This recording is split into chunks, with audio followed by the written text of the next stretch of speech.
सकता है। इन सारे उद्देश्यों के साथ ये व्याख्यानमाला शुरू की गई है, जिसमें देश व विदेश के ऐसे महानुभाव जिन्होंने योग के लिए अपना पूरा जीवन समर्पित कर दिया, वो योग के बारे में अपने गूढ़ ज्ञान को जनसाधारण के साथ बांट रहे हैं। मैं राकेश कुमार, पतंजलि योगपीठ हरिद्वार से पतंजलि योग समिति और भारत स्वाभिमान के राष्ट्रीय स्तर पर मुख्य केंद्रीय प्रभारी के रूप में परम पूज्य स्वामी जी महाराज और श्रद्धेय आचार्य जी के पावन सानिध्य में हमें योग की सेवा करने का अवसर मिला है और बड़ी गंभीरता और जिम्मेदारी के साथ, प्रामाणिकता के साथ आज हम जब अलग अलग रिसर्च जर्नल्स देखते हैं, पूरे देश और दुनिया में जो रिसर्च हो रही है उसको देखते हैं, तो योग की उपयोगिता पूरी दुनिया के सामने एकदम खुल कर आती है। योग को आज केवल पुस्तकों की वस्तु नहीं माना गया है, केवल योग को हिमालय में रहने वाले संतों की वस्तु नहीं माना गया है। योग को आज पूरी दुनिया ने विज्ञान की कसौटी पर कसकर योग को आम जनमानस के जीवन का हिस्सा स्वीकार कर लिया है। योग की उपयोगिता, हम विद्यार्थी हैं तो भी हमारे जीवन में योग की उपयोगिता है। हम लेक्चरर हैं, हम प्रोफेसर हैं, हम शिष्य हैं, हम गुरु हैं, तो योग की हमें आवश्यकता है। हम कोई वर्क प्रोफेशनल हैं तो हमें योग की आवश्यकता है। हम घर पर रहते हैं तो योग की आवश्यकता है। हम श्रमिक हैं तो योग की आवश्यकता है। हम कर्मचारी हैं, हम अधिकारी हैं तो योग की आवश्यकता है। हम बॉर्डर के ऊपर सेना के सैनिक के रूप में सेवा दे रहे हैं तो भी हमें डिप्रेशन से, तनाव से, एकाग्रता और कंसंट्रेशन को बढ़ाने के लिए योग की आवश्यकता है।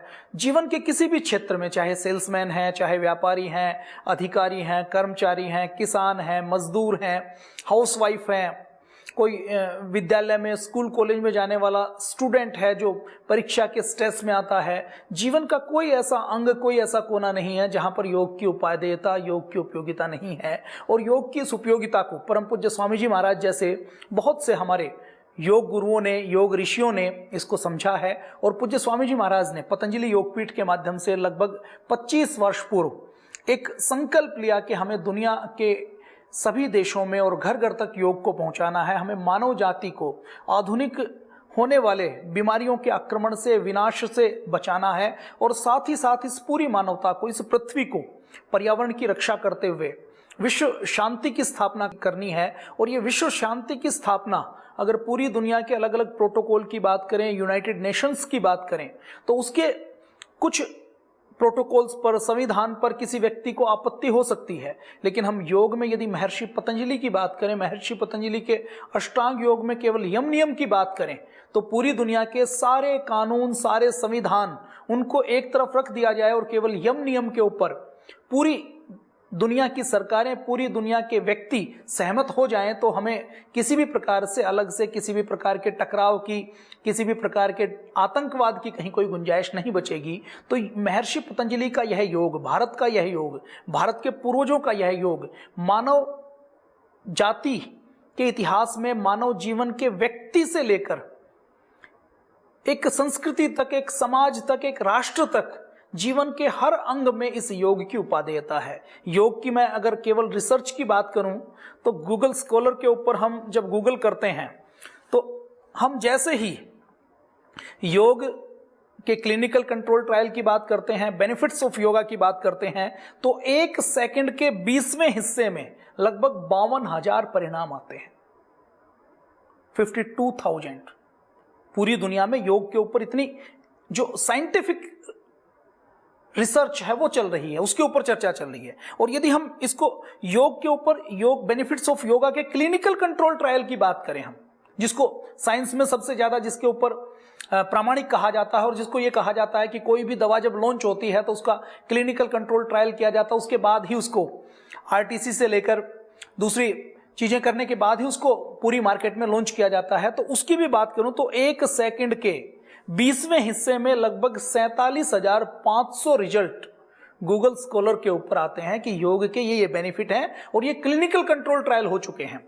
मैं अगर योग के क्लिनिकल कंट्रोल ट्रायल की बात करूं तो भारत में भी हो रहे हैं, यूएस से यूके में हो रहे हैं, कनाडा में हो रहे हैं, दुनिया के 100 से अधिक देशों में योग के ऊपर अलग अलग तरीके की रिसर्च चल रही है। और उन सारी रिसर्च में कमोबेश हम यदि उसके निचोड़ की बात करें तो मानव जीवन की हर बीमारी में, हर अंग पर योग का क्या लाभ होता है, उसके ऊपर गहन रिसर्च चल रही है। और आने वाले समय में देखिए, हम ये मानते थे कि हमने जीन्स का एनालिसिस कर लिया, हमने डीएनए का एनालिसिस कर लिया, हम चांद के ऊपर पहुंच गए, हमने हार्ट को भी बदल दिया, हमने लीवर किडनी को भी बदल दिया, हमने मेडिकल साइंस में बहुत तरक्की कर ली है, हमने बहुत सी एंटीबायोटिक को खोज लिया है, हमारे पास नई नई दवाइयां हैं, हमने नैनो टेक्नोलॉजी बना ली है, हमने नैनो रोबोट्स बना लिए हैं जो हमारे शरीर के अंदर, हमारे ब्लड के अंदर जाकर हमारी बीमारी को ठीक करते हैं, बीमारी को किल करने का काम करते हैं।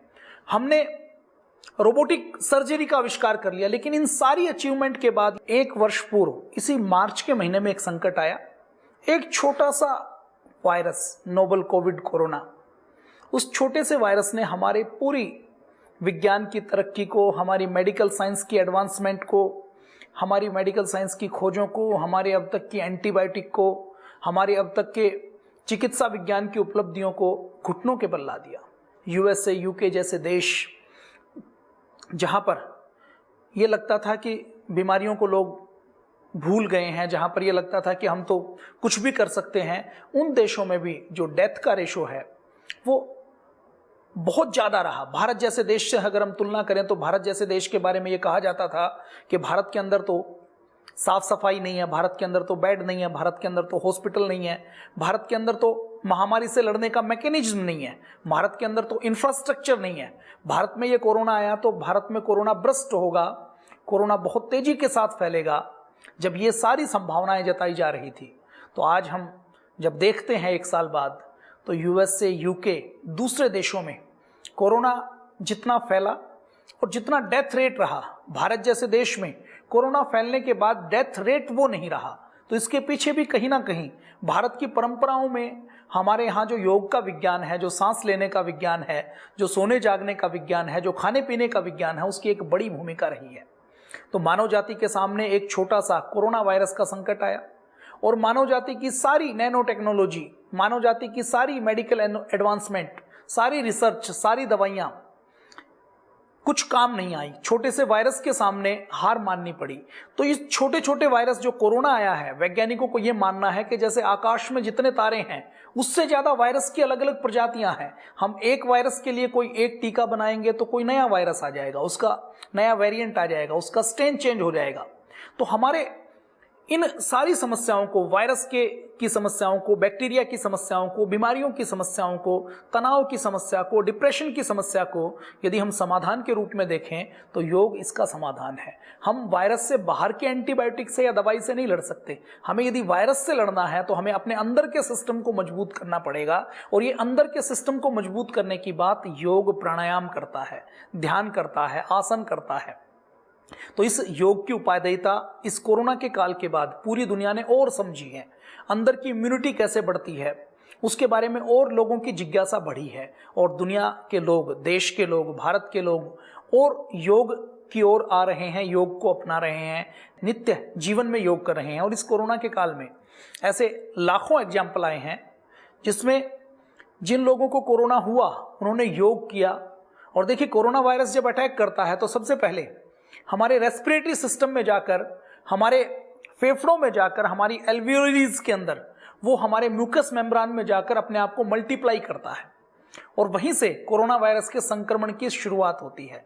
हमारा योग प्राणायाम इतना प्रभावी है कि वो सबसे पहले हमारे रेस्पिरेटरी सिस्टम को ठीक करता है। तो हजारों लाखों लोगों के ऊपर कोरोना का प्रयोग हुआ, कोरोना में योग का प्रयोग हुआ और उनको लाभ मिला, उनकी इम्यूनिटी बढ़ी, उन्होंने कोरोना के ऊपर विजय पाई। तो इस कोरोना के काल के बाद योग की उपयोगिता और बढ़ जाती है। और अभी भारत के, मैं यदि प्रतिष्ठित एक मेडिकल इंस्टीट्यूट की बात करूं, एम्स की बात करूं, all India institute of medical science की बात करूं, तो उस एम्स में 13 विभागों ने 20 से ज्यादा अलग अलग पिछले 2 सालों में शोध चलाए हुए हैं कि योग से क्या हो सकता है, योग से क्या परिवर्तन आ सकता है। तो उनकी जो फाइंडिंग है, उनकी जो रिसर्च है, वो बहुत अद्भुत है।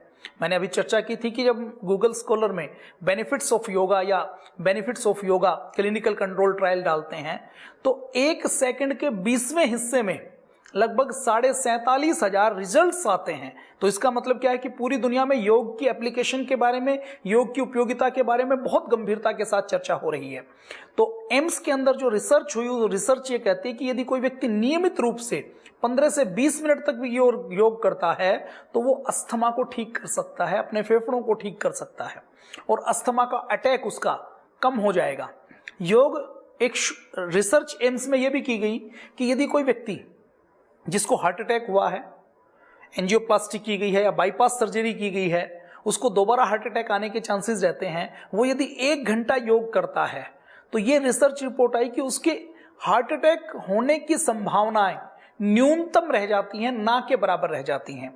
एम्स में जो रिसर्च की गई वो रिसर्च ये कहती है, जो 20 अलग अलग प्रोजेक्ट के ऊपर जब काम चल रहा है उसमें ये कहते हैं कि ये योग ऐसा प्रभावी है। और देखिए, योग की रिसर्च भारत में 1957 के बाद से लगातार चल रही है। ये अलग बात है कि परम पूज्य स्वामी जी महाराज जैसे योग गुरुओं के आने से पहले वो जो रिसर्च है वो केवल पुस्तकों में रह जाती थी। पूज्य स्वामी जी महाराज ने, पतंजलि योगपीठ ने, पतंजलि योगपीठ के लाखों कार्यकर्ताओं ने, योग शिक्षकों ने, भारत और दुनिया की दूसरी संस्थाओं ने अपने प्रयासों से योग को घर घर तक पहुंचाया है।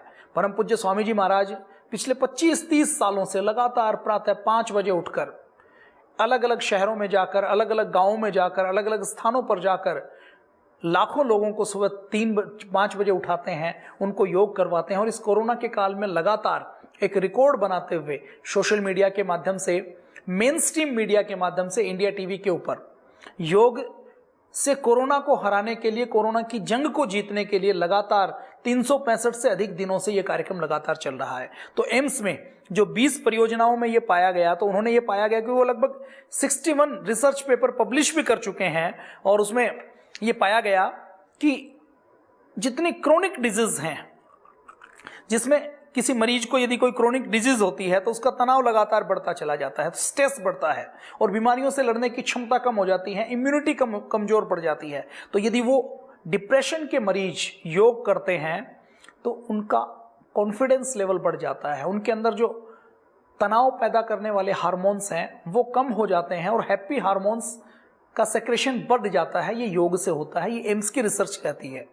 इसके अलावा योग से लीवर और गाल ब्लैडर हमारा फैटी हो जाता है, वो योग से ठीक होता है। योग से डायबिटीज, योग से बांझपन, योग से कैंसर, योग से आर्थराइटिस, योग से ऑटो इम्यून डिजीज ठीक होती हैं। ये रिसर्च एम्स की रिसर्च कहती है। योग से हार्ट के जो रोगी हैं उनका हार्ट ठीक से काम करता है। जो अलग अलग रिसर्च साइंटिस्ट हैं वो ये कहते हैं कि यदि हम रूटीन में योग करते हैं तो योग करने से हमारे बॉडी के अंदर जो टॉक्सिन्स पैदा होते हैं, और अभी तो देखिए रिसर्च ये कहते हैं कि मां के गर्भनाल में छोटे नवजात बच्चे के अंदर भी नैनो प्लास्टिक पाया गया है, टॉक्सिन्स पाए गए हैं। डीडीटी हम छिड़कते हैं, पेस्टिसाइड हम डालते हैं, वो मां के नवजात शिशु के जो पेट के अंदर है, कोख के अंदर, उसके अंदर चले जाते हैं। उसका जो पीपीएम लेवल है वो निर्धारित पीपीएम लेवल से कई गुना ज्यादा हो जाता है। तो बच्चा जब जन्म लेता है तो कैंसर जैसी बीमारियां होती है। तो हमारे ब्लड को प्यूरिफाई करने का, डिटॉक्सिफाई करने का काम योग करता है, हमारे रक्त को शुद्ध करने का काम करते हैं। शरीर के अंदर जितनी बीमारियां होती हैं उसमें इन्फ्लेमेशन, जब हमारी इम्यूनिटी कमजोर पड़ जाती है और अंदर बीमारियों के साथ हमारे शरीर की प्रतिरक्षा प्रणाली का जब युद्ध चलता है तो हमारे शरीर के अंदर एक इन्फ्लेमेशन पैदा होती है। रिसर्च में यह पाया गया कि ये इन्फ्लेमेशन, योग जब हम लगातार करते हैं तो वो इन्फ्लेमेशन कम हो जाती है। युद्ध में जो हमारे अंदर बीमारियों के साथ हमारे इम्यून सिस्टम की लड़ाई चलती है, उस लड़ाई में हमारा इम्यून सिस्टम विजय प्राप्त करता है। बच्चों को यदि शुरू से योग की आदत लगा दी जाए तो उनका परीक्षा का स्ट्रेस कम होता है, उनके बीमार होने की संभावनाएं कम हो जाती हैं। तो ये सारी चीजें एम्स की रिसर्च में पाई गई हैं। एम्स ने एक और रिसर्च की, 12 हफ्तों तक रिसर्च की, सूर्य नमस्कार करवाया गया। तो ये पाया गया कि डिप्रेशन के मरीजों के 2 ग्रुप बनाए गए। और देखिए, डिप्रेशन अब पूरी दुनिया की बीमारी है। यदि मैं केवल भारत की बात करूं तो भारत में हर 7 में से 1 भारतीय डिप्रेशन का शिकार है। लगभग 5 करोड़ लोग डिप्रेशन के शिकार हैं, लगभग 5 करोड़ लोग एंजाइटी के शिकार हैं। और मैं यदि पूरी दुनिया की बात करूं तो पूरी दुनिया में WHO ये कहता है कि दुनिया भर में 26 करोड़ से ज्यादा लोग गंभीर डिप्रेशन की समस्या से जूझ रहे हैं। 15 से 19 साल के लोग आत्महत्या कर रहे हैं। तो एम्स की रिसर्च ये कहती है, जब उन्होंने सूर्य नमस्कार की, और देखिए योग में हजारों आसन हैं, हजारों पद्धतियां हैं, हजारों प्रकार के मेडिटेशन हैं। बहुत सी संस्थाएं, हमारे बहुत से गुरु, परम पूज्य स्वामी जी महाराज श्रद्धा आचार्य जी से लेकर, वो अलग अलग टेक्निक बताते हैं। तो ये पाया कि जब डिप्रेशन के रोगियों को योग करवाया गया तो डिप्रेशन का लेवल कम हो गया।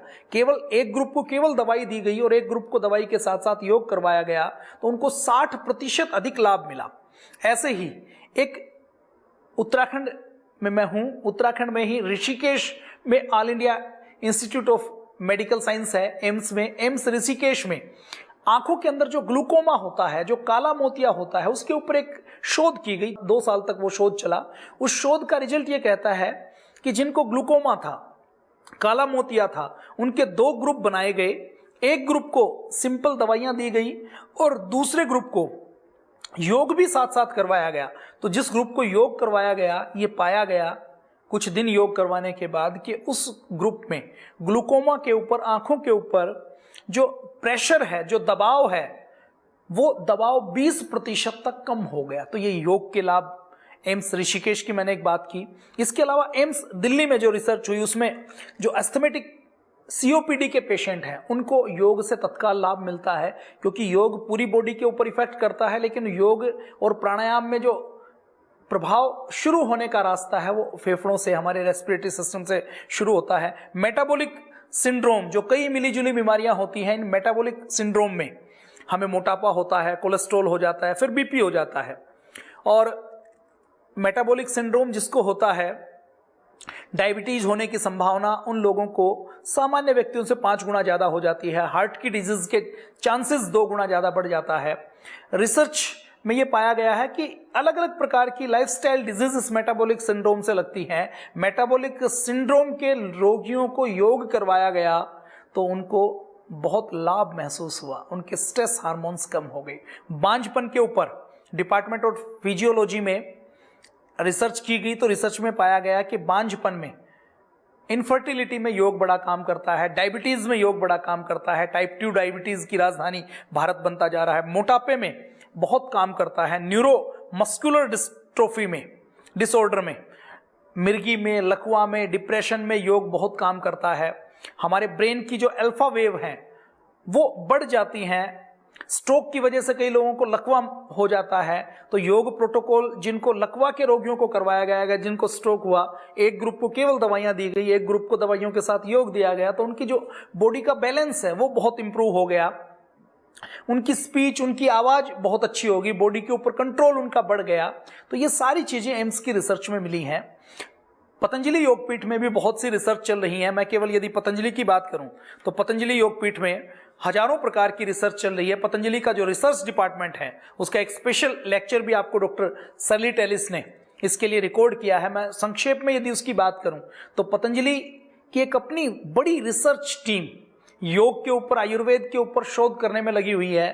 परम पूज्य स्वामी जी महाराज ने लाइव दिखाया, जब कोई व्यक्ति गुस्सा करता है, एंजाइटी में होता है, तो एकदम BP बढ़ता है, हार्ट रेट एकदम बढ़ता है, स्ट्रेस एकदम बढ़ता है।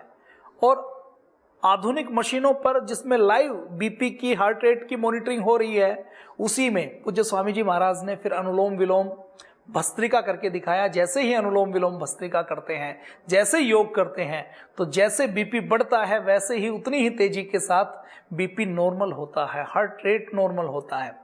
ये चीजें तो ऐसे फिजिकल पैरामीटर्स हैं जो आज हम सिंपल मेडिकल की मशीनों से नाप सकते हैं। कुछ चीजें ऐसी हैं जिनको हम तात्कालिक लाइव नहीं जिसको मेजर कर सकते, उन चीजों के ऊपर भी योग का फर्क पड़ता है। तो पतंजलि में जो योग के ऊपर रिसर्च हो रही है उसके मुख्य रूप से 5 अलग अलग एरियाज हैं। फिजियोलॉजिकल स्टडी हो रही है, दूसरा सर्वे हो रहा है, तीसरा ऑक्यूपेशनल रिलेटेड रिसर्च करने का काम पतंजलि कर रहा है, थेरेपेटिक योगा के बारे में रिसर्च करने का काम पतंजलि कर रहा है, इसके साथ साथ बच्चों के लिए योग के क्षेत्र में पतंजलि कर रहा है, मेडिटेशन के ऊपर रिसर्च करने का काम पतंजलि कर रहा है। तो फिजियोलॉजिकल स्टडी में पतंजलि ने अलग अलग रिसर्च की है। 150 से अधिक पतंजलि के रिसर्च पेपर योग, आसन, प्राणायाम, मेडिटेशन के ऊपर पब्लिश हो चुके हैं।